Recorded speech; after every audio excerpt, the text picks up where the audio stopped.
Qatar resulted in what an Israeli official described as a breakthrough.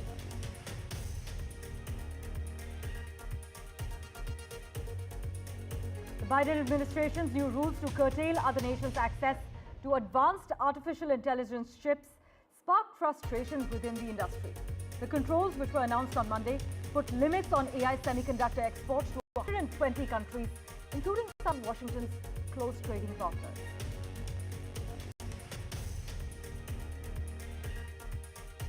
Singapore President Tharman Shanmugaratnam will pay a state visit to India till the 18th of January. This would be Tharman Shanmugaratnam's first visit to India as the President of Singapore.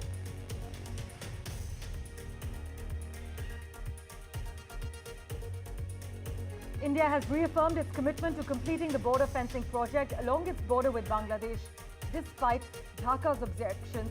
This is what the MEA has confirmed.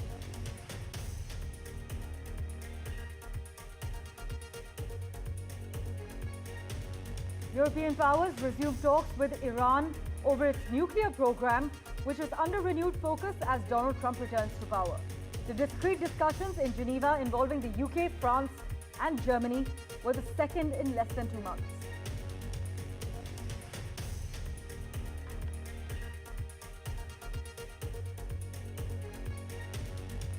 Tech billionaire Elon Musk, who acquired Twitter back in 2022, is being eyed by the Chinese government as a potential buyer for TikTok, according to Bloomberg, as the popular social media app faces a potential ban in the United States on the 19th of January if it is not sold to an American company.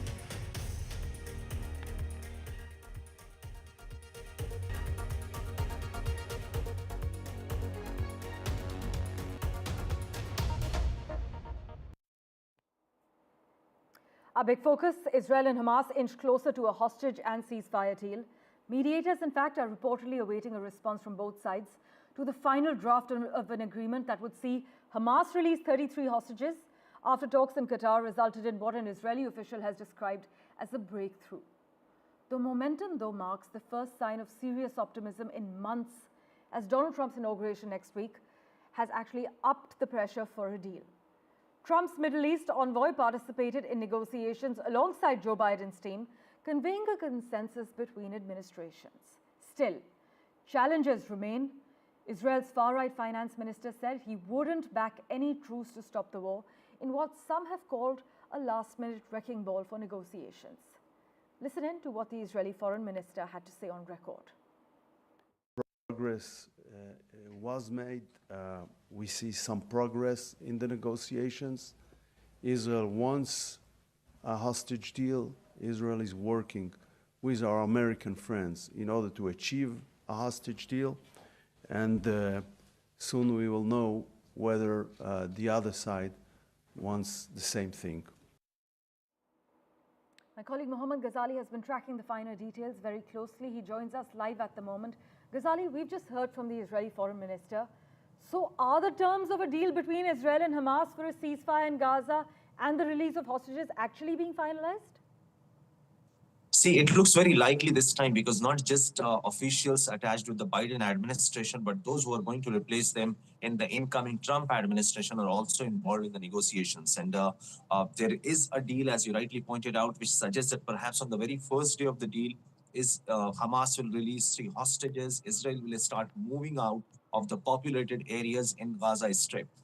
More than that, it is also a pressure on Benjamin Netanyahu because he has been accused by several officials, both in Biden administration, both in his own government, who have been suggesting that he took out some liberty to stall the negotiation process. But this time around, perhaps Hamas has also agreed on such terms on which they were not agreeing in the previous negotiation processes. So this time around, it perhaps appears that both Biden and Trump have put pressure on Mr. Netanyahu as well to ensure that the deal gets through and we have a ceasefire as well as release of hostages from the Gaza Strip. So hectic negotiations are going on in Qatar. Netanyahu also sent his officials to Doha to go through the proposal, to go through the text of that entire draft proposal framed by the United States in consultations with Egypt and Qatar, and even Hamas members or those representing Hamas were part of this negotiation. They are also going through the proposal. And Mr. Jake Sullivan, the National Security Advisor, also confirmed yesterday that perhaps by the end of this week, we can see some breakthrough, because that is going to be the last week before Biden moves out of the White House and Mr. Trump takes over it. So both the administration are also inside. They're actually in that kind of credit war as well, because officials attached with Mr. Trump say that perhaps his warning that if hostages are not released, then all hell will break loose, has somewhat forced Hamas to come on the negotiation table and accept even those terms for which they were not agreeing earlier. Well, Ghazali, thanks so much for joining us with this detailed update. In another 6 days, Trump takes office. We will, of course, revert to you for regular updates and analysis.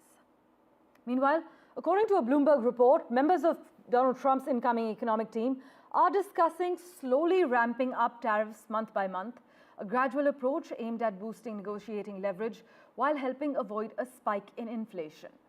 One idea, in fact, involves a schedule of graduated tariffs increasing by about 2 to 5% a month and would rely on executive authorities under the International Emergency Economic Powers Act, the report suggests. But the proposal is in its early stages and has not yet been presented to Trump, a sign that a monthly stepped approach is early in the deliberation process.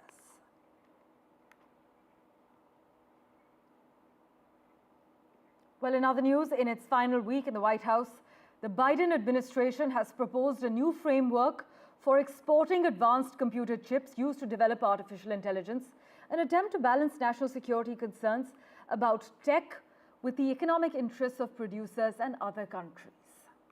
The Biden administration's new rules to curtail other nations' access to advanced artificial intelligence chips sparked frustration within the industry, though.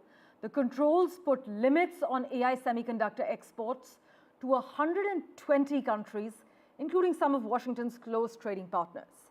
Now, they are aimed at stopping China, which already faces restrictions on AI chip purchases, from obtaining the tech from other nations. But US chip giant NVIDIA, whose stock fell on the news of the curbs, said the regulation is merely cloaked in the guise of an anti-China measure and wouldn't enhance US security. Now, you must note that while the Biden administration is attempting to set up a global framework that will help guide how artificial intelligence spreads around the world in the years to come, however, ultimately, it will be up to the Trump administration, which enters office in about 6 days, to decide whether to keep the new rules or how to enforce them. For further clarity, we have with us Irina Sukuman on the broadcast. Thanks so much, Irina, as always, for making time for us. Now, how will this impact global trade relations, and could it strain partnerships that have historically been strong?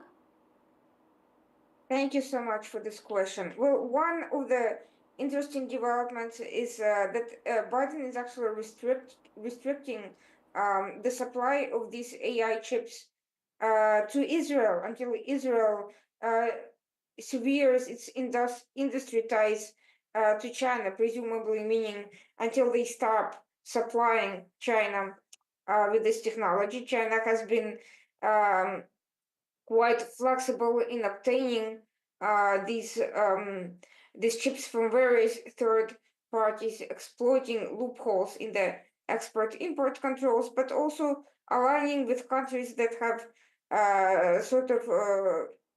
developed very strong industry relations with China. China and Israel on a government level have not been close in any meaningful way, especially after October 7th. But on the business side, side has been quite a great deal of dependency, and this is one of those points that could put a great deal of strain between the U.S. and Israel, and it is also one of the measures that the Trump administration could potentially continue if they take the threat of China, particularly in the technology sector, seriously. But Israel is likely not to be the only country that will face these measures. A number of Middle Eastern countries have been cooperating through BRICS with China on technology exchanges and attempts to develop independent AI and AI chips industry. Saudi Arabia, UAE, just a couple of them. Irina, while the US government, though, justifies this whole AI chip restriction saga as a national security measure, we've got NVIDIA saying that these controls are more about geopolitical controls and geopolitical posturing rather than actual security. So what's your view? Is this a case of protecting national security or are economic interests at play? Truth is, these restrictions are a temporary measure in the sense that China has been looking to develop its own domestic technology and to become less dependent on other countries. Nevertheless, timing matters. If we are talking about a real tech race, and it looks increasingly as we are, these crucial months or a couple of years can make a big difference in the technology arena. And while China has been successful with mid-range AI chips independent development, they have been far less successful in advanced technologies, which matter particularly in weapons and top technology that is linked to national security concerns, to military. To the military development, to military and security priorities. Well, Irina, thanks so much for joining us with your opinion on the matter. We will, of course, revert to you for regular updates as and when things progress. In other news, Singapore's President, Tharman Shanmugaratnam, will be on a state visit to India till the 18th of January at the invitation of the President. In fact, Mr. Tharman's state visit commemorates the 60th anniversary of the establishment of Singapore-India diplomatic relations. And he will actually be in New Delhi till the 16th of January and Odisha on the 17th and 18th of this month. The Singapore President will also visit the World Skills Center, which was set up by the Singapore Institute of Technical Education Services. With funding from the Asian Development Bank, he's also going to be visiting a vaccine manufacturing plant run by Bharat Biotech. But this visit is likely to take India-Singapore relations to new heights, with a focus on non-traditional areas of cooperations. This includes areas such as energy, industrial parks, and skills. This is what the Ministry of External Affairs has said. By the way, this will be the Singaporean leader's first state visit to India and the first by Singapore president to India in 10 years.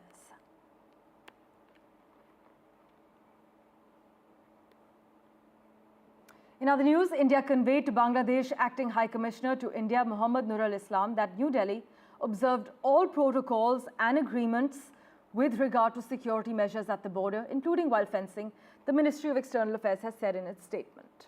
The Bangladesh Acting High Commissioner to India was summoned by the MEA on Monday to South Block, and India also reiterated its commitment to ensuring a crime-free border by effectively addressing the challenges of cross-border criminal activities, smuggling, as well as the movement of criminals and trafficking. In fact, the MEA has said that barbed wire fencing, border lighting, installation of technical devices and cattle fences are measures for securing the border.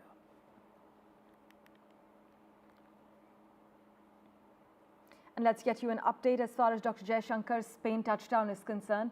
Our External Affairs Minister met Spanish Foreign Minister Jose Manuel Alvarez and called for greater cooperation between India and Spain to broaden the relationship between India and the European Union.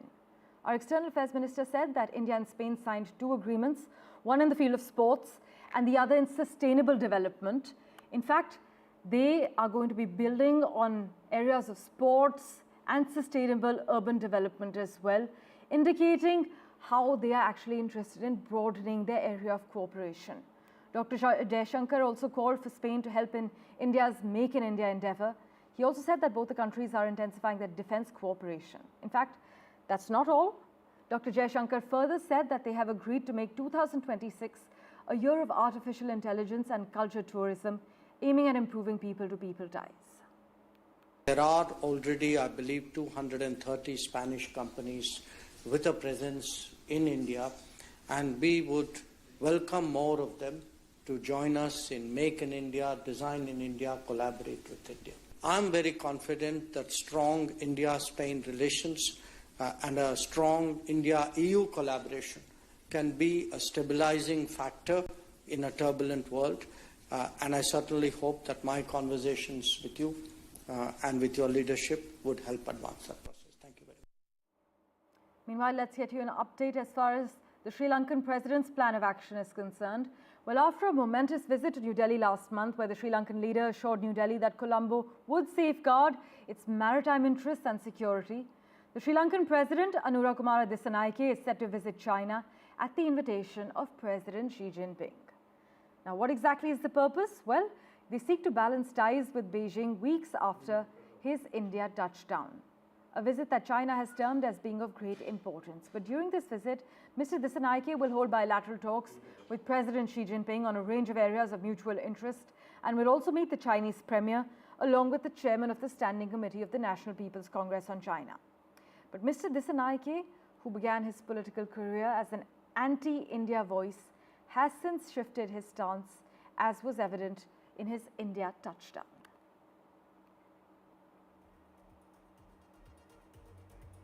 As always, news and updates continue in a moment right after this very short break. Do stay tuned.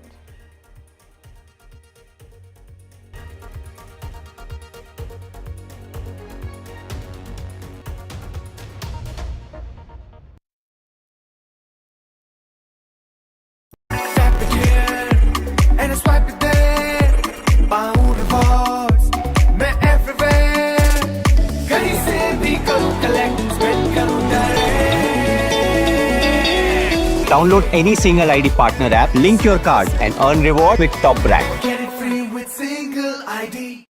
In today's interconnected world, India's voice is more crucial than ever. When India speaks, the world listens. At NDTV World, we are that voice, bringing you intelligent and insightful news from India and beyond. From geopolitics and diplomacy to economic shifts, migrations, tech disruptions, and the stories of our diaspora. We cover the news that shapes our global future. NDTV World, your new home for global news, is here.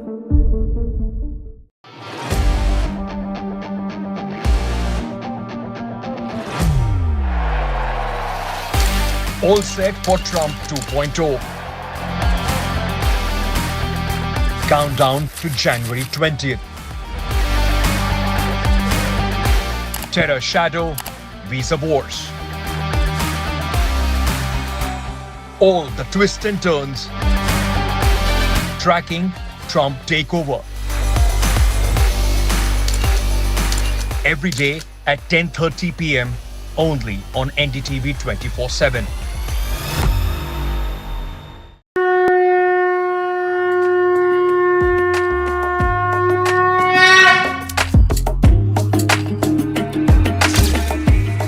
Kumbh, the festival of faith, the world's biggest spiritual festival, the divine dip at the spiritual Sangam,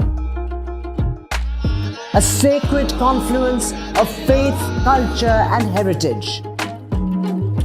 NDTV's mega coverage of the Mega Fest. NDTV at Kumbh 2025.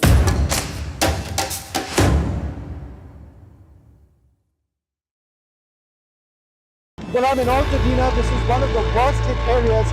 When disaster strikes, NDTV World brings you exclusive on-the-ground reports straight from the heart of the action. A neighborhood in Los Angeles that has been devastated by fire.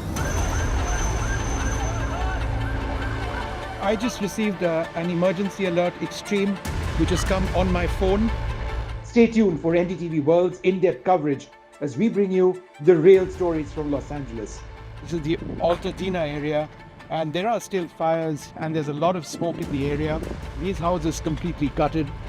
This is reporting that matters only on NDTV World.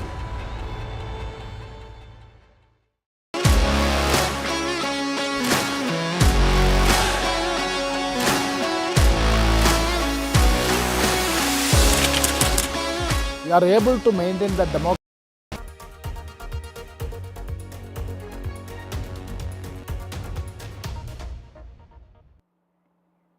Let's get you a quick update on the LA wildfires. Well, as the destructive wildfires in Los Angeles rage on, the LA fire chief has said that they are not in the clear as firefighters brace for explosive fire growth.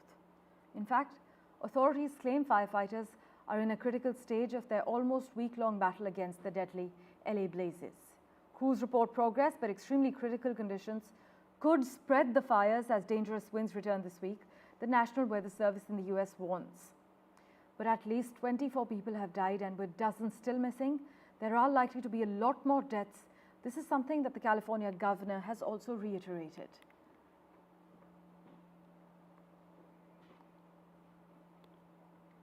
Well, switching tracks, Chinese officials are evaluating a potential option that involves Elon Musk acquiring the US operations of TikTok if the company fails to fend off a controversial ban on the short video app, according to some people who are familiar with the matter. In fact, Beijing officials strongly prefer that TikTok remains under the ownership of the parent ByteDance Limited, the people say, and the company is contesting the impending ban with an appeal to the US Supreme Court. But the justices signaled during arguments on the 10th of January that they are likely to uphold the law.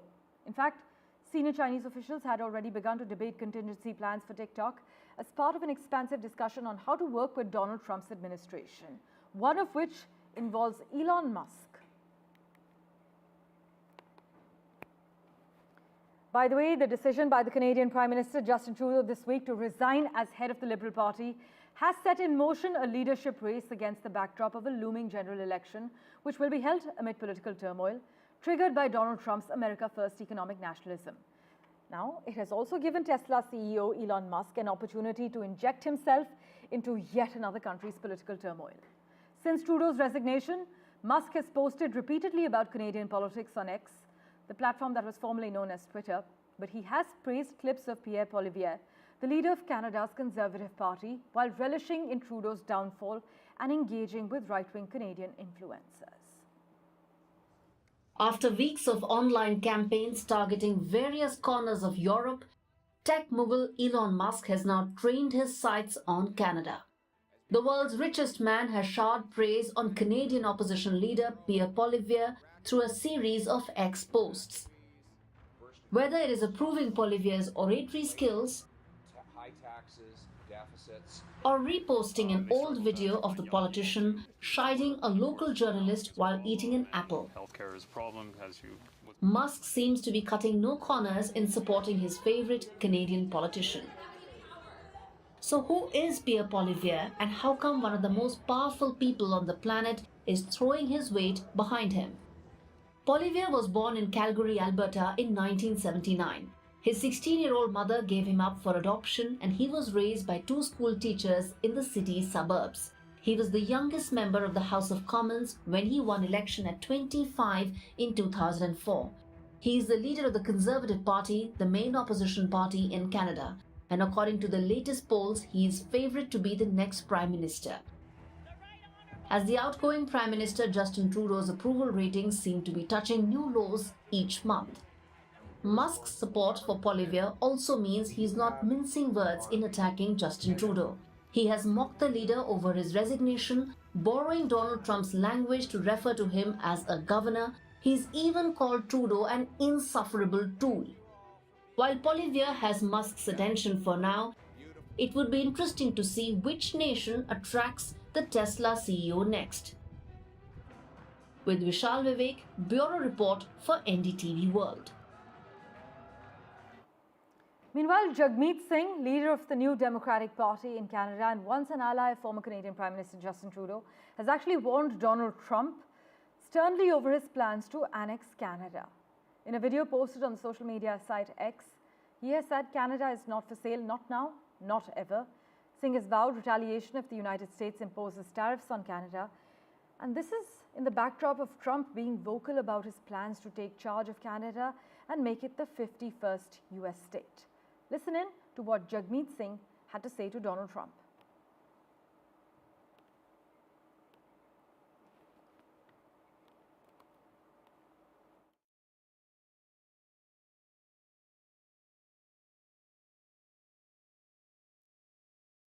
I have a message for Donald Trump. Our country's not for sale. Not now, not ever. I lived across this country, and I can tell you, Canadians are a proud people. We're proud of our country, and we're ready to fight like hell to defend it. Right now, with the forest fires ravaging homes, Canadian firefighters showed up. That's who we are. we show up and support our neighbors. But if Donald Trump thinks, if you think you can pick a fight with us, there'll be a price to pay. I've committed that if Donald Trump imposes tariffs on us, we should respond with retaliatory tariffs in kind. I think that anyone running as Prime Minister should do the same.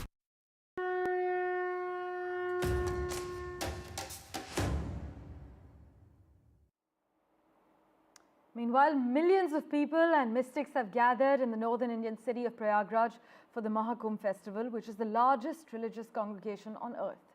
Nearly 400 people, that's more than the population of the United States, are expected to participate in the festival, which is underway till the 26th of February for a series of ritual baths at the confluence of the Ganges, the Yamuna and the mythical Saraswati rivers.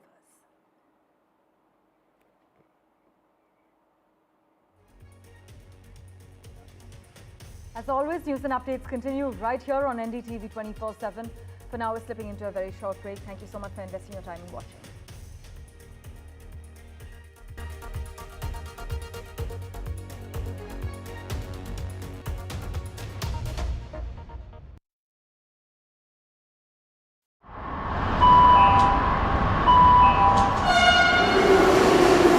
Kind attention, please. Delhi Election Metro 2025 is arriving on People's Platform. Please mind the gap.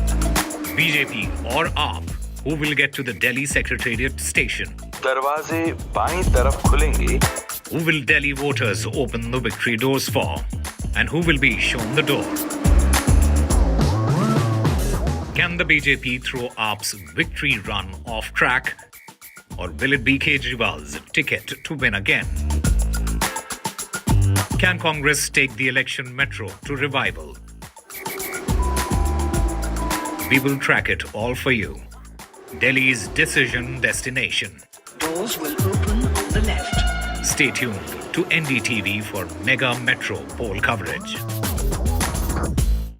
I've been reporting on all issues, big and small, from Andhra Pradesh, Telangana, rest of South India, bringing you all the action, all that you need to know, all that you want to know. The energy of Maximum City is infectious. I bring in that energy in our news coverage from financial capital Mumbai. Covering from the southernmost part of India over the last 23 years, I bring in-depth and 360-degree coverage from the Dravidian heartland. The land of Mishti is also known for its bitter politics. I have seen much water flow under the Howrah Bridge, covering Bengal in all its vivid colors.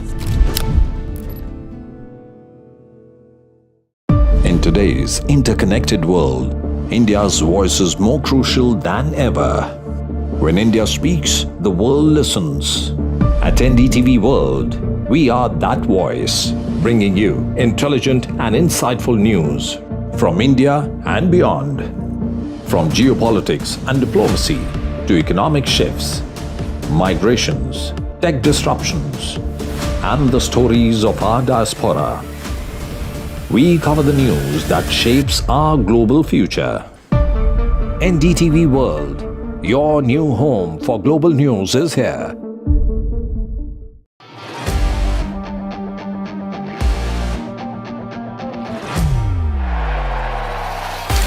All set for Trump 2.0. Countdown to January 20th.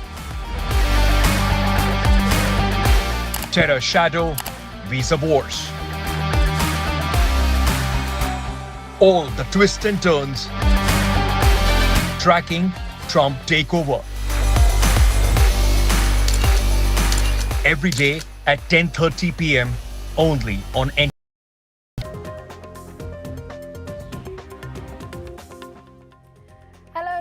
Welcome to Breakfast Show. I'm Radhika Ramaswamy coming to you from Mumbai studios. We also have Tanima Biswas joining us from Delhi. Tanima, grand Kumbh festivities continue. It will be a big focus, of course. Also, we bring you all the celebrations around the country on the occasion of Pongal, Bihu